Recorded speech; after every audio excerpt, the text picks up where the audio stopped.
రాజా విద్యాదిత్య serial 2వ భాగం వింటారు. జరిగిన కథ. విమలాదిత్యుడికి ఎన్నో ఏళ్ల బాధ తీరిపోయింది. తన భార్య ప్రభావతి గర్భవతి అయింది.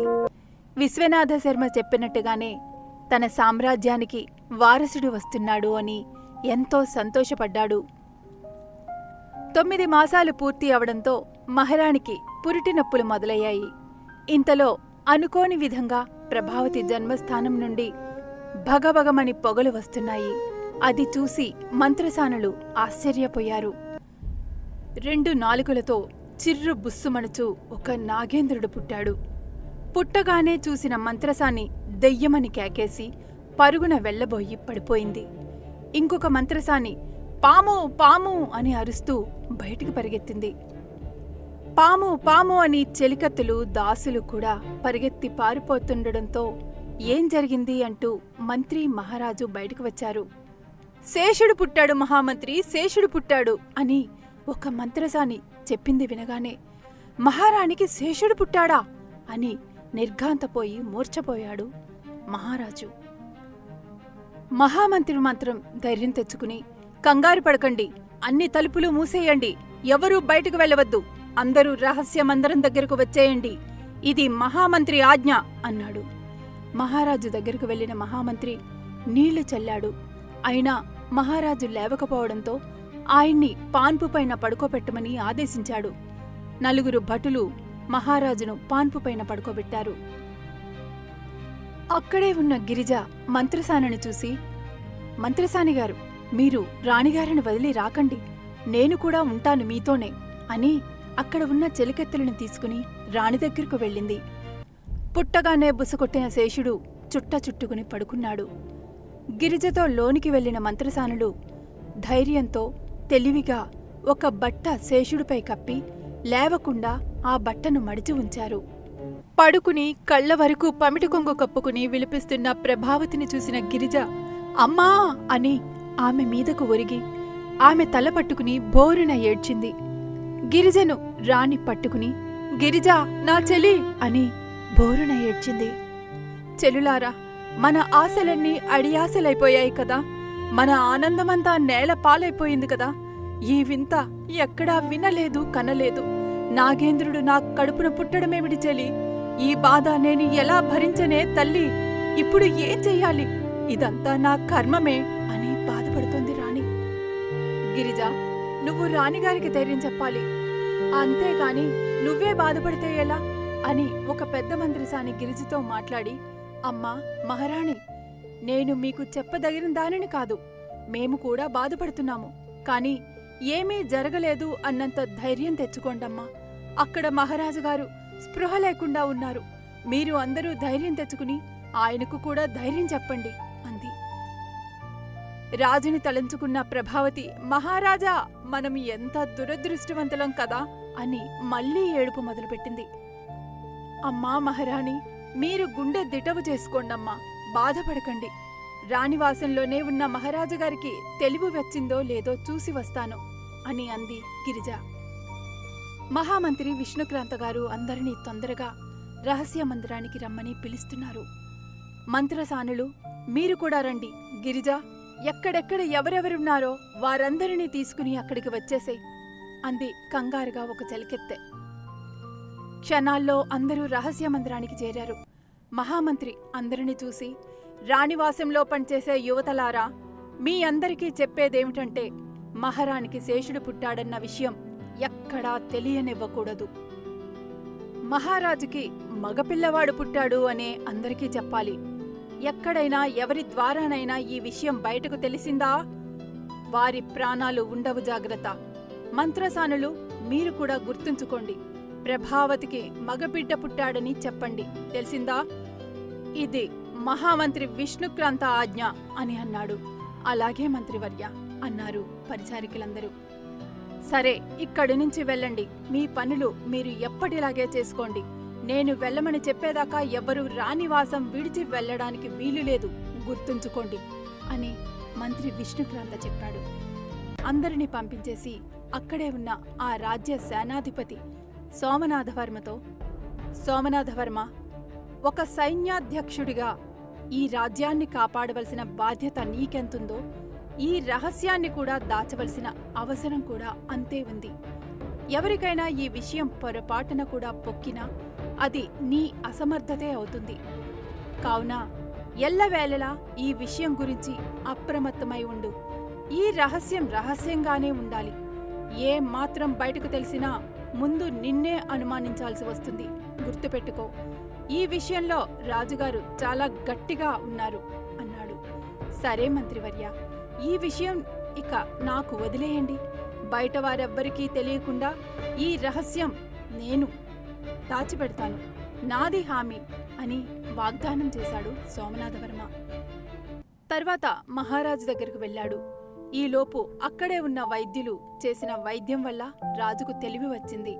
మహామంత్రిని చూచిన మహారాజు, మహామంత్రి, ఇప్పుడు నేను ఏం చేయాలి? పాము మనిషికి పుట్టడమేమిటి? ఏదో మహాపాపం వలనే నాకు ఇలా జరిగింది. మంత్రివర్య, నేను తలెత్తుకుని తిరగలేను. ఈ బాధ భరించే కన్నా మరణించడమే చాలా సులభమేమో అనిపిస్తుంది అన్నాడు విమలాదిత్యుడు. బాధపడకండి మహారాజా, అలా మాట్లాడకండి. మీరు ధైర్యం విడిచి మాట్లాడుతున్నారు. ధైర్యం తెచ్చుకుని ఒక్కసారి ఆలోచించండి. బాగా ఆలోచించుకోవలసిన సమయం వచ్చింది అని మీకే తెలుస్తుంది. ఈ వార్త భువిలో ఎవరు విన్నా కాని మనల్ని చులకనగా చూస్తారు. ఇప్పుడు జరిగిన విషయాన్ని కప్పి పెట్టకపోతే, ఇది తలుచుకుని మీరు బలహీనపడిపోతే జరిగే పరిణామం మీరే ఒకసారి ఊహించుకోండి. రహస్య గూఢాచారులు తిరుగుతూ ఉంటారు. మన రాజ్యానికి సంబంధించిన విషయాలన్నీ ఎప్పటికప్పుడు వారి రాజుకు చేరవేస్తూ ఉంటారు కదా. అది నేను మీకు చెప్పనవసరం లేదు మహారాజా. ఇలాంటి సమయం ఏదైనా వస్తే కొంతమంది శత్రురాజులు కాకుండా సామంతరాజులు కూడా మన మీదకు కాలు దువ్వుకొస్తారు. రాజు బలహీనపడ్డాడని తెలిస్తే వాళ్లు మారిపోతారు, యుద్ధం ప్రకటిస్తారు. మహారాజా, విమలాదిత్యునికి పుత్రుడు పుట్టాడని పొడమిలో చాటిద్దాం. భూసురులకు భూదానాలిద్దాం. పేదలకు అన్న వస్త్రదానాలు చేద్దాం. మీకు పుత్రుడు పుట్టాడన్నది నిజమని నమ్మిద్దాం అన్నాడు మహామంత్రి. నా గౌరవాన్ని, మన రాజ్యాన్ని దృష్టిలో పెట్టుకుని నువ్వు చెప్పినదంతా ఆలోచించాను.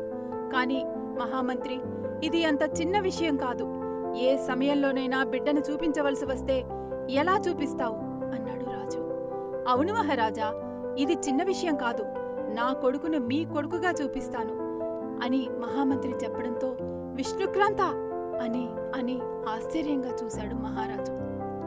అవును మహారాజా, మొన్ననే జన్మించిన నా మగబిడ్డను అవసరం వచ్చినప్పుడల్లా మీ బిడ్డగా చూపించి ఈ క్లిష్ట పరిస్థితిని దాటాలని నేను నిర్ణయించుకున్నాను అని మహామంత్రి చెప్పడంతో, నీ తెలివితేటలు, సాహసానికి, నీ ఔదార్యానికి ధన్యవాదాలు మహామంత్రి అన్నాడు మంత్రి చేతులు పట్టుకుని మహారాజు.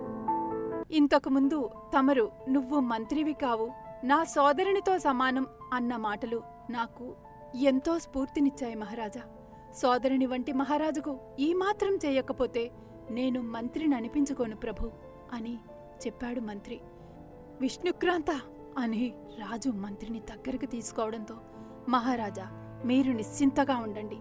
రాజదర్బారులోని పంచాంగాలు చూస్తున్న బ్రాహ్మణులకు రాజుగారికి పుత్రుడు పుట్టాడని చెప్పాలి. ఆ ఏర్పాట్లన్నీ చేసి వస్తాను. సిద్ధం కండి మహారాజా అన్నాడు మహామంత్రి. అంతలో ఓ చెలికత్తె అక్కడికి వచ్చి, మంత్రివర్య, మహారాణిగారు రాజుగారి క్షేమ సమాచారం తెలుసుకుని రమ్మన్నారు అని అంది. ఆ మాట విన్న రాజు, నేను తక్షణమే ప్రభావతిని చూడాలి అన్నారు. అంతలో మహామంత్రి చెలికత్తెతో, రాజుగారు స్పృహలోకి వచ్చారు. ఈ విషయం రాణిగారికి చెప్పి మంత్రసానిని అడిగి ప్రసవం జరిగిన గడియలు తెలుసుకుని తొందరగారా అని చెప్పాడు. చిత్తం మహామంత్రి అని వెళ్లిన చెలికత్తె మహారాణితో, దేవి, మహారాజుగారికి స్పృహ వచ్చింది అని మహామంత్రి చెప్పమన్నారు అని చెప్పి మంత్రసాని వైపు చూసి, మంత్రసాని, మీరు రాణిగారు ప్రసవించిన గడియలు గమనించారా అని అడిగింది. పెద్ద మంత్రసాని బాగా ఆలోచించి 10:05 అయింది అని ఒక కాగితం మీద రాసి ఇచ్చింది. వెంటనే ఆ కాగితం తీసుకుని మళ్లీ మహామంత్రి ఉన్న చోటికి వెళ్లి, చెలికత్తె, ఇదిగోండి మహామంత్రి, ఆమె వేసిన ఘడియలు అని కాగితం అందించింది. సరే, నీవు మరొక చెలి కలిసి కొన్ని మధుర పదార్థాలు తీసుకుని రాజదర్బారులో ఉండండి. మహారాజుగారు మేము వస్తాము అన్నాడు మహామంత్రి. చిత్తం అని చెలికత్తె అక్కడి నుండి వెళ్ళగానే మహామంత్రి రాజుగారి వైపు చూసి, ప్రభు, మనం రాజదర్బారుకు వెళ్దాం అని చెప్పాడు. మహారాజు సరే అని మహామంత్రిని అనుసరించాడు. అప్పటికే పండితులు, శ్రేయోభిలాషులు చాలామంది అక్కడ ఎదురు చూస్తున్నారు. రాజదర్బారులో ప్రవేశించిన మహామంత్రి అందరినీ ఉద్దేశించి, రాజాధిరాజ రాజమార్తాండ విమలాదిత్య ప్రభువుకు ఈ రోజు ఉదయం 10:05 మగబిడ్డ జన్మించడం జరిగింది. సభలోని వారికి ఈ వార్త తెలియజేస్తున్నందుకు మేము మిక్కిలి ఆనందిస్తున్నాము అని ప్రకటించాడు. లగ్నవేళలు పరికించుచున్న బ్రాహ్మణోత్తములకు ఆ కాగితం అందజేసి, సమయం మంచిదా కాదా, ఏమైనా దోషాలు గండాలు ఉన్నాయా అని చూసి చెప్పమని అడిగాడు. మహామంత్రి అందజేసిన కాగితం పరిశీలించిన పండితులు, భళి భళి మహారాజా, భళి రే భళి, నేడు సుదినం, రాజు వంశోద్ధారకుడు పుట్టాడు. విమలాదిత్యుని ఆ జగజ్జనని దీవించింది. నీ బిడ్డది జన్మలగ్నం చాలా బాగుంది మహారాజా. పుట్టిన ఘడియల ప్రకారం ఆ బిడ్డ సామాన్యుడు కాదు, అత్యంత ధీరవంతుడు. ఈ పుడమిని పాలించే మహారాజు అవుతాడు అని సత్యవచనాలు పలికారు. ఆ మాటలకు ఆందోళనగా ఒకరి ముఖాలు ఒకరు చూసుకున్నారు మహారాజు, మహామంత్రి. నిజం తెలిసిన రాణివాస చలికత్తెలు కూడా ఈ బ్రాహ్మణులు ఇలా చెబుతున్నారేంటని సందేహంగా చూస్తున్నారు. రాజు ఇచ్చిన కానుకలు తీసుకుని రాజుని దీవించి బ్రాహ్మణులంతా వారి ఇండ్లకు వెళ్ళిపోయారు. ఆ రోజు రాత్రి తన ఆంతరంగిక గదికి వెళ్లిన తర్వాత సేనాధిపతి సోమనాథవర్మ ఆనందంతో పీకల దాకా మద్యం సేవించి, హహహహహా, ఇక ఈ రాజ్యం నాదే, నేను రాజసింహాసనాన్ని అధిష్ఠించడాన్ని ఇక ఎవ్వరూ ఆపలేరు. అందుకే ఆ దేవుడు కూడా మహారాజుకు కొడుకు బదులు పాము పిల్లను పుట్టించాడు. ఇక నాకు తిరుగులేదు అని ఆనందంతో ఊగిపోయాడు. అందరినీ పంపించిన తర్వాత విమలాదిత్యుడు, విష్ణుక్రాంత ఏకాంతంగా కలిశారు. మహారాజా, మీరు రాణిగారిని చూసి ఆమెకు ధైర్యం చెప్పాలి. ఆ రోజు పండితుల వారు చెప్పిన మాటలు మీకు గుర్తున్నాయా? మీకు త్వరలోనే సంతానం సిద్ధిస్తుందని, కొన్ని చిక్కు సమస్యలు వచ్చినా మీ వంశం నిలబడుతుందని వారు చెప్పారు. ఆ మాట ఆయన అనగానే రాణిగారు ఆనందంతో లోపలికి వెళ్ళిపోయారు. రాణిగారు వెళ్లిన తర్వాత మీరు పండితుల వారిని, మహాశయ, సంతానం కలిగాక కొన్ని చిక్కు సమస్యలు వస్తాయి అన్నారు. నాకు ఆందోళనగా ఉంది. అల్పాయువు కల సంతానమా లేదా అంగవైకల్యం కలిగిన సంతానమా, పుత్రుడా పుత్రిక అని అడిగారు. ఆయన మళ్లీ ఒకసారి పంచాంగం చూసి, పుత్ర సంతానమే కలుగుతుంది, అల్పాయువు గల సంతానం కాదు, ఆయుర్దాయం బాగానే ఉంది అన్నారు. కాబట్టి ఈ శేషుడే మగపిల్లవాడవుతాడేమో, మీ వంశం నిలబడుతుందేమో. అదే నా బలీయమైన నమ్మకం మహారాజా. ఇంకొక విషయం మహారాజా, సంతాన విషయంలో ఏవైనా సమస్యలు తలెత్తితే సుధామ మహర్షిని సంప్రదించమని సెలవిచ్చారు. కావున మనం వారిని సంప్రదిద్దాం, అంతా మంచే జరుగుతుంది అన్నాడు మహామంత్రి.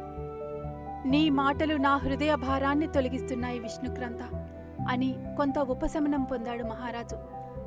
అలాగే మీరు రాణిగారిని ఓసారి కలిసి ఆమెని ఓదార్చి ఆమెకు ధైర్యాన్ని ఆశను కలిగించి ఈ విషయాన్ని చాలా రహస్యంగా ఉంచాలని రాణిగారికి మీరు మరీ మరీ చెప్పాలి.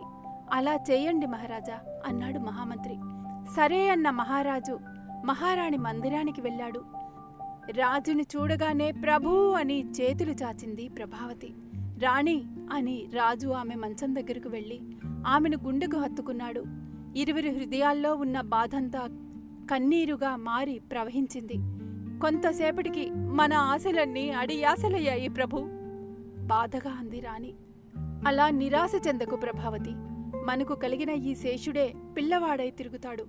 మునుల శాపాల కారణంగా కొంతమంది మనుష్యులు శిలలుగాను జంతువులుగాను మారినట్లు పురాణాల్లో విన్నాం కదా. ఏ శాపమున ఈ బిడ్డ శేషుడిగా ఉండి మన కడుపున పుట్టాడో మనకు తెలియదు కదా.